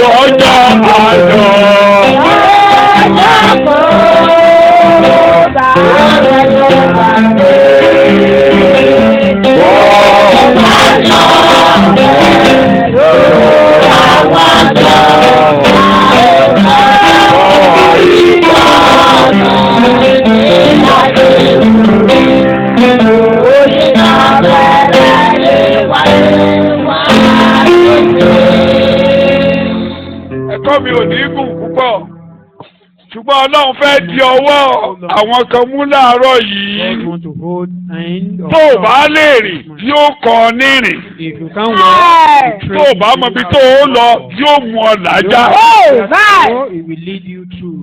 Yorùbá ló sọ bẹ́ẹ̀ According to one Yoruba. ọmọ tó bá ṣípá tó bá ti náwó sókè báyìí tí o bá ń bọ̀ báyìí lójú ọ̀nà tọmọ bá dédé ṣe báyìí sí ọ kí ló máa ṣe ẹjọ́ bóun kánjú wàá gbé. Even if you are in a hurry. Kọmọlẹ́ni sí ọ báyìí kọ́ bá ti gbé oṣù òbí dáadáa. If you don't carry the Òbí baby burúkú ni ọ́. you are otherwise. Kó máa kánjú lọ kọ́ máa rẹ́rìn sí ọ bẹ́ẹ̀ bó jẹ́ ìṣẹ́jú méjì wàá gbé mára. Even in it just. Bàbá ló ń pariwo. The father saying is. Tí a bá rí ọmọ tó gbọ́ igbe. If we can see anyone hearing my cry. Tó nawọ́ sí mi. And raise up his head. Bébí tí mo wà yìí. Mo máa ò ní kọ̀ mí sílẹ̀. Mo máa gbé òní ìwò mi nira. Ìgbà tó bá dájú ìfẹ́ agbára ní òkú.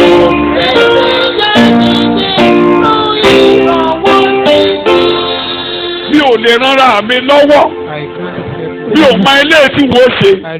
Ṣùgbọ́n ìwọ nìkan Olúwa ni mo nawọ́ sí. Di ọwọ́ mi mú Olúwa. Fà mí jáde. Ìwọ ló gbé Jésù jáde. Fà mí jáde.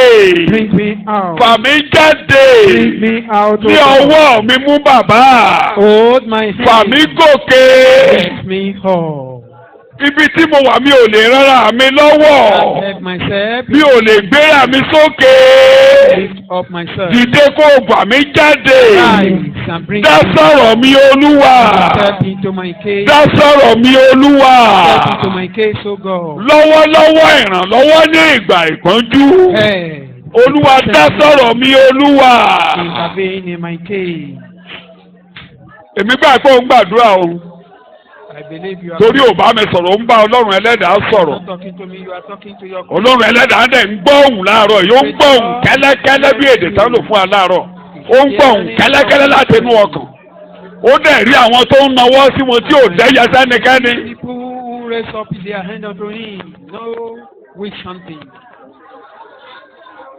Ní orúkọ Jésù Olúwa wa ni mo gbàdúrà. Kí tó parí ẹ̀kọ́ yìí. Màá lo gbólóhùn méjì tí mo lò níbi kìnìún búramúramù yẹn. Mo ló ń kégbe. Ó ń pe àwọn ọmọ tó máa nawọ́. Màá lo àpẹẹrẹ Jacob. Nígbà tó jìyà 20 ọdún nílé Nébánì. Ó wá dé ìkóríta kan. Ọlọ́run wá búramúramù. Kó n fẹ́ mú Jacob jáde. Gbogbo nǹkan dàrú. Ó ní ẹ̀mẹ́wàá ni wọ́n pa ọ̀yà Amẹ́dà. Ogun dìde sí. Ẹ̀yin náà mọ̀ tán yẹn. Ẹ̀yin lọ sórí ẹ̀ púpọ̀. Gbàtọ́ lọ́run wá fọn pè sí. Ó wá òun ló pinnu nínú ọkàn rẹ̀. Ó sọ fún àwọn ọmọ ìyàwó rẹ̀ àtàwọn ọmọ ìyàwó ẹ̀ méjèèjì. Ó ní mò ń lọ síbi tí mo ti ta òróró sí orí òkúta. Mo ń lọ forí balẹ̀, mo fẹ́ lọ sin Ọlọ́run ẹlẹ́dàá. Mo ń lọ síbi tí mo ti ta òróró sí orí òkúta. Mo fẹ́ lọ bá Ọlọ́run ẹlẹ́dàá bàbá mi pàdé. Àwọn ìyàwó ẹ̀ ní ó yá. Àṣetọ́ láti bá wọn. Bó ṣe wá dìde báyìí ló ń lọ lójú ọ̀nà. Exodus 32. Tí ò bá pinnu àti lọ, Ọlọ́run ní dá sọ̀rọ̀ ẹ̀. Ó gbọ́ ìpè, ó dáhùn. Ìgbà tó wá pinnu tó ń lọ lójú ọ̀nà, ẹsẹ̀ kìíní àti kejì, Bíbélì ń sọ̀rọ̀. Exodus 32. Sorry, Genesis 32, not Exodus. Jacob sì ń lọ ní ọ̀nà rẹ̀. Jacob ń lọ ní ọ̀nà rẹ̀. Àwọn áńgẹ́lì Ọlọ́run sì pàdé rẹ̀. Ó ń lọ, ó ti pinnu, ó ti ní ìpinnu nígbà tọ́lọ́run wá rí i pé ó ti pinnu láti bá ọrìn. Ó fẹ́ lọ jọ́sìn. Ẹ padà síta tí wọ́n ẹ̀rí mi ò ráyè ká ní. Mo fẹ́ lọ síbi tí mo ti ta òró sí orí òkúta. Ibi ìjọsìn yẹn ló ń lọ pé mo ń lọ bá Olúwa mi pàdé. Mo fẹ́ rìnrìn àjò ayérayé. Mo fẹ́ bọ́ sórí ìpèdè ayérayé. Àwọn ọ̀run wá dáhùn. Àwa náà yóò ràn ọ́ lọ́wọ́ láti lọ. Ogun ọ̀run dìde. Kábíbélì ẹsẹ̀ kìíní àti kékeré. Bó ti ní kíkà Yorùbá. Jacob sì lọ ní ọ̀nà rẹ̀. Jacob also went on his way. Àwọn áńgẹ́lì Ọlọ́run sì pàdé rẹ̀. And the angels of God met him. Nígbà tí Jacob sì rí wọn. When Jacob saw them. Ó ní ogun Ọlọ́run lè yí. This is the type of God. Ó sì sọ orúkọ ibẹ̀ náà ní Mahanaimu. Kẹ́ bá wá kàṣẹ̀ yẹn láti bẹ̀ yẹn. Read the story henceforth. bọ́lọ̀ ń ṣe diwọ́ ẹ̀mú làjàre. God hold his hand. títí ó fi dé Egypt. Till he got to bọ́lọ̀ ń ṣe di ọwọ́ rẹ̀ mú rẹ̀. Egypt. ó ní wàhálà lọ́nà o. God was holding his hand, though there are challenges. Ọlọ́run rẹ̀ di ọwọ́ rẹ̀ mú báyìí. God hold his hand. àwọn ogun ọ̀run yẹn mú lọ́wọ́. The heavenly body wọ́n mú was rìnrìn holding àjò his lọ. hand. Along ó the débi journey. kan He got to a ìyàwó kan tó fẹ́ràn tó ṣiṣẹ́ ọdún mẹ́rìnlá lé lórí. only wife ó sì worked kú ẹ̀ for Ọlọ́run 40 tó di years. ọwọ́ ọ̀tún rẹ̀ mú. Died. ó tó ń lọ lọ́nà. And God was holding àkọ́bí him, ẹ̀ and he was going by the way. kì í ṣe Rúbẹ́nì làkọ́bí ẹ̀. His firstborn, ta not làkọ́bí ẹ̀. Reuben. Joseph ló mọ̀ lákọ̀bí tó mẹ́kẹ́. ó tó nà wọ́n máa ṣọ ẹ̀ wá. Was Ọlọ́run di Lord. ọwọ́ ẹ̀ mú The báyìí. garment was brought to him, di ọwọ́ ẹ̀ mú báyìí.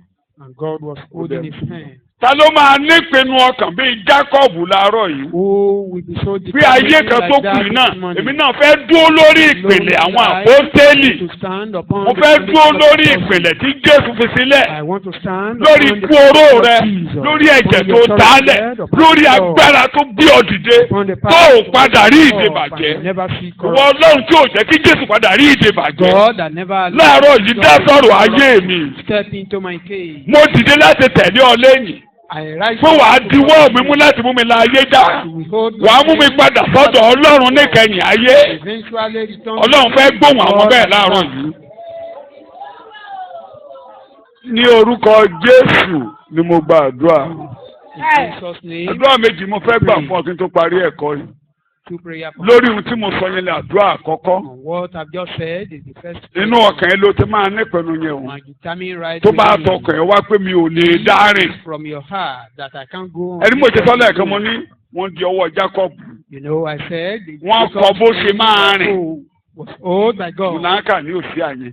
mo kọ́ ọ ní rìnrìn. I'm mo trying to kọ́ train Ísírẹ́lì you. bí wọ́n ṣe ń rìn. Jacob nìyẹn. wọ́n di ọwọ́ ẹ̀ mú. God hold his ẹ o hand. bá a ṣe mú o ṣe máa rìnrìn àjò ẹ rèé. This is how you will go in the journey.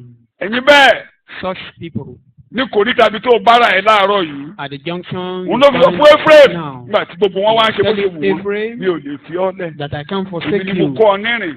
I train you how ibi to tó tó walk. wà tí yà ń jẹ́ mi ò lè fi ọ́ lẹ̀. Where you mo are ti now pinnu pé mo suffering, máa I mú will ọ not mo ti forsake pinnu pé mi ni mo you. At dì the ọ́ mú journey, I mo will máa hold gbé your ọ hand. mo máa gbé ọ rìnrìn àjò. Carry you along the journey. ẹ̀yin kẹ́tì nírú ìpinnu bẹ́ẹ̀ tẹ́tí fẹ́ máa dárìn àjò ayé ṣe. Some people Ọlọ́run ní mi ò gbàgbé are just fair.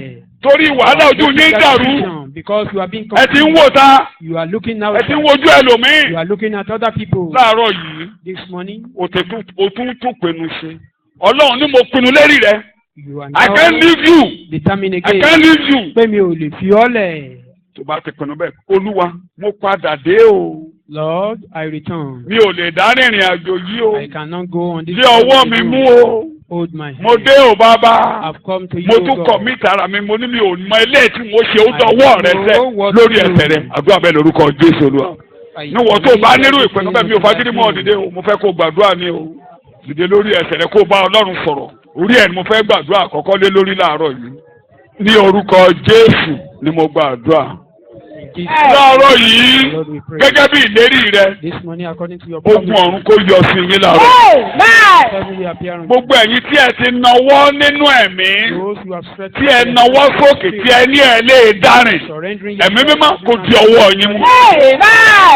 ìwọ Ọlọ́run tó mú Jésù jáde you, God, nínú ìnira nínú ipò òkú nínú òkùnkùn gẹ́gẹ́ bí akọrin ẹ̀kan from darkness, tó yọ jáde nínú ibojì you brought lórúkọ Jésù Olúwa di ọwọ́ wọn mú. nínú erùpẹ̀ rẹ̀ ẹ̀mí mímọ́ kó fà wọ́n yọ. nínú wàhálà ẹ̀mí mímọ́ fà wọ́n yọ. nínú ìnira fà wọ́n yọ. nínú àìsàn lórúkọ Jésù fà wọ́n yọ. nínú ìpòrúurú ọkàn Olúwa fà wọ́n yọ. now. nínú ìrora àyà ẹ̀mí mímọ́ fà wọ́n yọ. gbogbo tẹ́nìkàn kan là á kọjá Anything anyone may be passing torí wọ́n nawọ́ sí ọ láàárọ̀ Just yìí. pour their hand unto you this morning, Lord. ogun yìí ga jù wọ́n Olúwa. This battle is ó dẹ̀ pinnu pé ò ní fi wọ́n lẹ̀ ó ní máa wò wọ́n nínú rárá. Do not leave them alone. pé wọ́n ń ṣe ní ìparun wọn ò dẹ̀ ní They are not ìparun. for ruin. ó ti fún ìpè jáde. You've àwọn náà ní Olúwa àwọn nìyí ẹ̀mí mímọ́ di ọwọ́ wọn mú. hold their hand. ògo ni forúkọ Ọlọ́run. Hallelujah. To your name. ní orúkọ Jésù ni mo gba àdúrà. Amen. Our Lord, we pray. jókòó àdúrà àkọyọ kan péré. Down. àdúrà yẹn ni gbígbé ṣẹ̀rùbà wọn. That's a terrifying kí ni mo gbórúkọ yẹn jẹ́? roar. Ìgbé kẹ̀nẹ̀ún lẹ́yìn ìgbé àkọ́kọ́ ẹ̀yin ọmọ ẹ máa bọ̀. First one is a ẹ wá jẹ call, oúnjẹ àárọ̀. a calling home. ẹ jẹ́ kí n diwọ́ yín mú ìgbé kejì ṣẹ̀rùbọ̀tà. Èdè ìṣẹ̀rùbà wọn jẹ́ kí n yá lò Sakaraya orí kẹ́ni ẹsẹ̀ 18 to 21 mo ṣe máa yá èdè. Zechariah chapter 1. Kókò ti lọ bẹ̀tẹ̀ jẹ́ kí n sáré kà. 18 to 21. Ìgbé ìṣẹ̀rùbà wọn. That is the roar. Mo ìsọ fún áńgẹ́lì tó ń bá mi sọ̀rọ̀ pé Bẹ́ẹ̀ni. kí ni wọ̀nyí? Bẹ́ẹ̀ni. Ó sì dá mi lóhùn pé Bẹ́ẹ̀ni. àwọn wọ̀nyí ni ìwo tí ó ti tú Júdà, Ísírẹ́lì àti Jerúsálẹ́mù ká. Kò tí ì tán. I asked the angel who was speaking to me, "What are these?" He answered me, "These are the horns that scattered Judah, Israel, and Jerusalem." Olúwa sì fi gbẹ́nàgbẹ́nà mẹ́rin kan hàn mí. Then the Lord showed me 4 craftsmen. Nígbà náà ni mo wí pé I asked, kí ni àwọn wọ̀nyí wá ṣe? "What are these coming to do?" Ó sì sọ wípé He answered, àwọn wọ̀nyí ni ìwo tí ó ti tú Júdà ká. "These are the horns that scattered Judah, Tó bẹ́ẹ̀ tí ẹnikẹ́ni kò fi gbé orí rẹ̀ sókè. so that no one could raise his head. Ṣùgbọ́n àwọn wọ̀nyí wá láti dẹ́rùbà wọ́n. But the craftsmen have come to terrify." Ó ti tó gbogbo ohun tó mú ẹ tẹríba tó ò fi lè gòkè. Also Tó fi ń tẹríba tó fi ń wọlẹ̀. Ẹ̀yin ọ̀run ṣẹ̀rùbà wọn. Heavenly body terrify them. Lórúkọ Jésù ṣẹ̀rùbà wọn. Let the heavenly body terrify them. Àwọn ogun kan wà tó ń tẹ̀ ọ́ mọ́lẹ̀. O ò lágbára lé wọn lórí. Things Ìgbà Ọlọ́run á dìde láàárọ̀ yìí lórí ọ̀rọ̀ rẹ̀. God will help on your case. Ó lómi ti pẹnu. Ọkàn mi hó. You can't remain like this. Sórí ẹ̀ tẹ́lẹ̀ tó máa gbàdúrà yìí. Màá gbàdúrà fún ọ. Mo parí ẹ̀kọ́ nìyí. Làbọ́ sínú ìṣègùn kàrà. Pé láàárọ̀ yìí Olúwa. Lórúkọ Jésù kó pe lẹ́ẹ̀mẹ́ta. Ṣẹ̀rùbà àwọn tó ń mú mi wọlẹ̀. Ṣẹ̀rùbà àwọn tó jókòó. Ṣẹ̀rùbà àwọn tó ń ní mi lára. Àdúrà lórí ẹsẹ̀ lórúkọ Jésù. Ní orúkọ Jésù. Ní orúkọ Jésù. The name of Jesus. Olúwa ṣẹ̀rùbà wọ́n. Lord terrify them. Ní orúkọ Jésù ni mo gba àdúrà. In Jesus' name we pray. Agbára tó gbé Jésù jáde. The power that lifts up Jesus. Lábẹ́ orúkọ tó borí gbogbo orúkọ. Under the name that is above all names. Gbogbo ohun tó sọ pé ètò Ọlọ́run ò ní ṣẹ mọ́ yín lára. Saying the plan of Láàárọ̀ yìí kó túká. Onílábẹ́ orúkọ gbogbo ekún láti Under wólẹ̀. this name every knee must bow. Ní agbára àjíǹde kó The túká. power of resurrection shatter. Ó ní ẹ kóra yín jọpọ̀. Gather yourself A ó together sọ yín dasán. and you'll be rendered Ọ̀rọ̀ tó lòdì sí yín kì yóò dúró. anything that leads to your life. Àṣẹ tó bá ti kọjá lọ sínú afẹ́fẹ́ Any authority lórí ọ̀rọ̀ rẹ tí Ọlọ́run ò kọ ẹ̀jẹ̀ Jésù kò parẹ́. The blood of Jesus clear them all. Òfin kóòfì tí ẹnikẹ́ni ka Any law tàbí ogunkógun tó ń ka ẹ̀sùn sí Ọlọ́run. or anything that is accused Jésù agbẹjọ́rò tú ẹjọ́ náà ká. Ẹjọ́ kẹjọ́ tó ń lọ lórí ọ̀rọ̀ rẹ, any case going on your case, lórí ọ̀rọ̀ ayé rẹ, on your life, lórí ọ̀rọ̀ ìgbéyàwó rẹ, lórí ọ̀rọ̀ ìdílé rẹ, lórí ọ̀rọ̀ ayé rẹ, ẹjọ́ kẹjọ́ níbikíbi lórí ọ̀rọ̀ ìbímọ rẹ, on your níbikíbi lórí ọ̀rọ̀ àtijọ́ àtẹ̀mú rẹ, lórúkọ Jésù tú ẹjọ́ náà ká.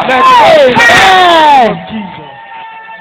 Àní agbẹjọ́rò sí ọwọ́ ọ̀tún bàbá. We have an advocate by the right Ní orúkọ Jésù tó kú tó jíǹde. in the name of Jesus that Gbogbo ọ̀rọ̀ tó ń lọ sínú afẹ́fẹ́. all words Gbogbo ọ̀rọ̀ tí Ọlọ́run ò sọ all the lórúkọ words of Jésù God. kò ní dúró. Ní orúkọ Jésù kò ní ṣẹ. Ta ló ń wí nígbà tí Ọlọ́run ò wí? Speaking when the Lord Ta ló ń sọ̀rọ̀ nígbà tí Ọlọ́run ò who is sọ̀rọ̀? talking when the Lord has not talked. Ẹni tó ń sọ àmọ́ àwọn èké di asán. That reigns Tí ò ì jẹ́ ká mú ìdáwọ́lé wọn ṣẹ. Ìdáwọ́lé ọ̀tá ò ní ṣẹ lórí ayé. Ó sọ̀rọ̀ yóò ṣẹ. will not come to pass. Gbogbo ìpàdé wọn èrò wọn kó dàbí igi orí ilé tí ò ní gbòǹgbò. Àìsáyà ni a ò ní fún wọn. A ò ní gbìn wọn. Èso tí wọ́n gbìn kò ní so. Èso náà kì yóò fi gbòǹgbò múlẹ̀. Àjà yóò kó wọn lọ bí àkẹ́kọ̀ọ́ kòkòrò. To pack them all like a stumble. Láti àárọ̀ yìí, Henceforth. máa gbórí sókè. Máa tẹ̀síwájú. agbára ìtẹ̀síwájú kó bà lé ọ. Amen. Ó ṣe rere ní ọ̀nà. Amen. Lórúkọ Jésù tí ó dára fún ọ. Amen. With you in the name of Jesus. Ògo ni fún orúkọ Ọlọ́run. Hallelujah. In the name of the Lord. Lórúkọ Jésù ni mo gba àdúrà. Amen. Jẹ́ ká mi yẹn dún dáadáa. Amen. Ó ká ẹ̀ méjì sí i. Amen. Ó ká ẹ̀ kan sí i. Amen. Sínú ẹ̀ bá dùn, dúpẹ́ lọ́wọ́ Ọlọ́run. Let's go and thank God. The Dúpẹ́ kó glory to jọ́sìn. Him.